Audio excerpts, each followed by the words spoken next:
locally down to Skopje, right, there's a committee called Green Tables, which tries to help educate people in the world about, you know, sustainability and the earth and everything.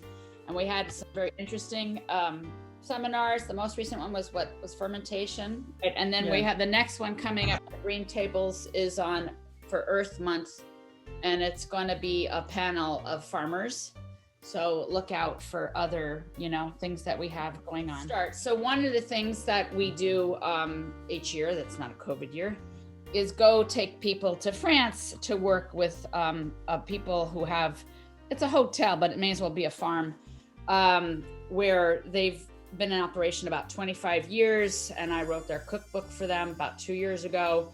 And one of our dear friends there is one of the two chefs there, Bernard, and he's from Brittany, and he's always grown up in a family making like elderflower lemonade, and like he's always picking things and like fermenting and making drinks and jams, and he makes all the jams for the hotel. Or he uses peonies to color lemonade. Yeah, not poppies. Poppies. So he's just always repurposing and using flowers and plants at all times of the year that it's available. So one of the things that I wanted him to do early on, because he always makes all the hotels like breakfast jams, was to make jams with the students. Bernard does the craziest thing to make his jam gel, like where all vegetables and fruits have pectin to a lesser or more extent. When you like cook something like pear or apricot or guava, it's so high in natural pectin, it's just going to gel on its own. Now, if I wanted to make like pâte de fruits with it, I'd have to add pectin. And like, you know, I remember making strawberry jam as a kid and there's no pectin in strawberry. So you have to always add pectin, but other ones you don't really, not to make like a jelly or a jam. So what Bernard does is crazy. Okay. And he takes eggshells and he washes them, just rinses them in water and crushes them with a spoon and squeezes lemon juice on top. And this is what this looks like. Okay. Now, I did it yesterday morning. I have some like time lapse pictures. When you first do it, the eggshells are on the bottom and the lemon juice is on top. And what happened over the next 2 hours is the eggshells float and calcium citrate is starting to form from the citric acid and what's in the eggshell. And that's that white opaque liquid at the bottom. And this is going to be an alternative gelling agent to pectin for a jam. And this is literally what his family's done for generations in France. And the jam and the jellies taste exactly the same. I mean, you wouldn't realize when you're eating it that it didn't have like either natural pectins, which obviously we're not taking those away, but added, you know, pectin from either citrus or apple, which is commercially produced pectin. So what I'm going to do with this, okay, is I'm going to strain it out. So I have a strainer, and we're going to put this into our jam in a little bit. And we just don't want to eat the eggshells or anything. So I have a container here and a strainer, and I'm just going to scoop it out. And all it is just literally lemon and the eggshell mixture. Like, you know, when Jesse and I were like looking around like ideas for the menu for today, we were like, well, what could we use? And I remembered, you know, Bernard's eggshell mystery jam. So I wanted to share that with people. But like, this is fine. It's a very opaque kind of a cloudy liquid. Okay. So what's going to happen to make the rest of the jam? So I like to make like spice jam. So I'm throwing some cinnamon sticks in and some star anise. But you could use ginger or like orange zest or something if you like that kind of thing. And, you know, I'm sure you guys all, you know, don't waste vanilla beans, but we have some vanilla sugar here, which I don't know if you've all made, but like when we use the vanilla beans, once we wash them, dry them, and then you can put them into, well, you can either put them into alcohol and make something like a vanilla extract in about 4 or 5 months, or into sugar. And then I food process them and then strain it. So you just get like little tiny bits of the vanilla, which certainly I don't think will do the jam any harm. So what I'm going to do is I'm going to just kind of start to heat this all up together, everything except for the calcium citrate. And this is, of course, the jam mixture boiling away here. I am not focusing, so can you all see there's like a white foam here at the top? Those are impurities from the fruit. or even from the refined sugar, like the vanilla debris. And if you want a clear jam, for example, like if you strained your fruit and you want it clear, you want to skim off this foam. So I have a spoon, and then you take this and you take it off and you put it in a container. If you do that more scrupulously as it comes to a boil, it helps ensure a more clear result. Now, Jesse and I were talking before we started this whole thing. When you make jam, I mean, it's kind of stupid to start with good fruit. It's a very good use for things that are about to die, to try to give them another life. The thought is, from people who make jam and sell it, that if you bring it to a boil, you're helping to pasteurize it and kill off any bacteria or whatever that's going to cause trouble. We used to always freeze them when they were dying. And then when you had a chance, could make like a pâte de fruits with it or a coulis, whereas I don't mind mixed fruit for like a jam or a sauce. Okay, now how far are we going? Okay, we have a real thermometer, okay? We have Jesse's favorite tool, this thermometer. From the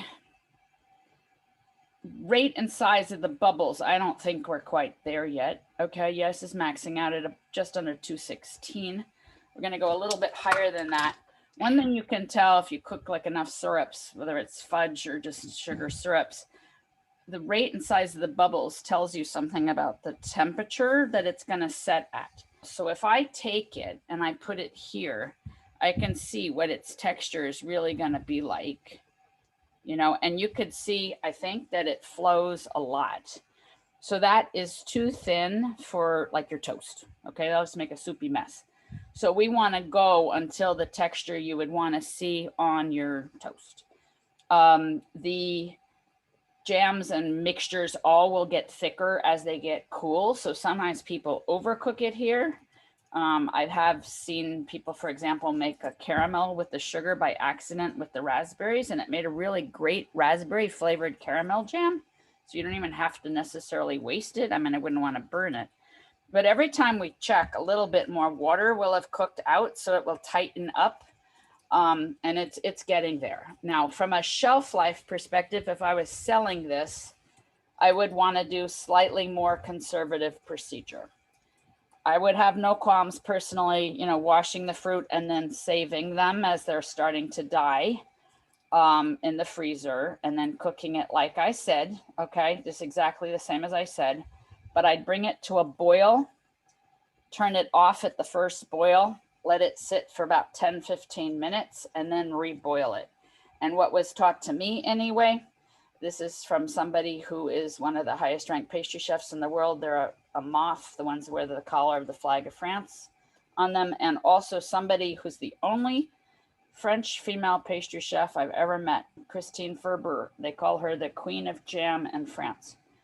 And this is like the kind of procedure she would do, is the double boiling.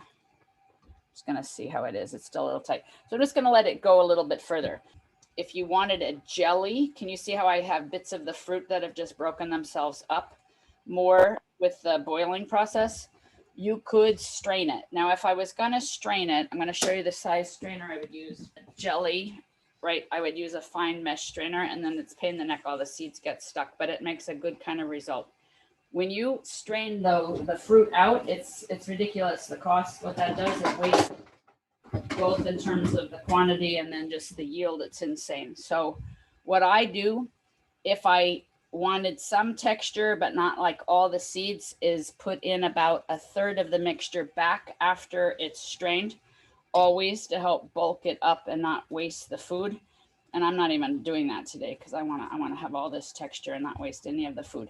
You can see from the volume, like it's cooked down the water quite a lot. This bubble size looks pretty much the same to me, except for around the perimeter. Some of them are getting bigger.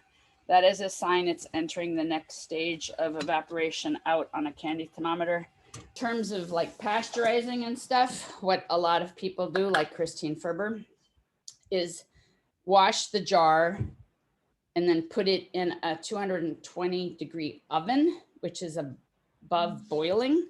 So you could boil the jars, but you can also sterilize a jar in the oven. But from what I've seen, people are still boiling the lid, okay? And then hot seal it. And then I let it cool like upside down to create the vacuum. But if I was selling it, okay, well, first of all, I'd send it out for a shelf life test, but I would water process them first and then cool them upside down. And I think this is okay texture. Under the theory, it is going to keep tightening up. If you want it tighter, you just keep cooking it. You can see, I think that it's like it's went way up here and it's cooked off quite a lot of the water. I did want to mention, obviously, from like a preservation perspective, the more sugar in something, the longer it can last as a preservative. But the crazy thing about that is Americans hate it. Like we like pollen or all fruit, you know? Does anybody know in France what the law requires the ratio of fruit and sugar to be counted as jam versus a compote or conserve or some other kind of a word? 1 to 1. It's not funny. Way more sugar than we'd ever do. I never go more than 1/3 sugar by weight. So I would personally store it in the refrigerator and it will last a really good amount of time in there. Okay, so I'm just gonna put this into jars and we'll just do that with a ladle at the moment. If you do wanna have it sealed, it's important to not have like the drips of the fruit here, because that helps not create a good airtight seal, okay? So sometimes like with a wet paper towel, I would clean up any kinds of drips. It's fascinating, right? The eggshell, watching the lemon with the acid. And you can see bubbles. It's interesting. It's very, very interesting. I'm just gonna clean up my lid and then where the screw part is, and I'm going to then seal this.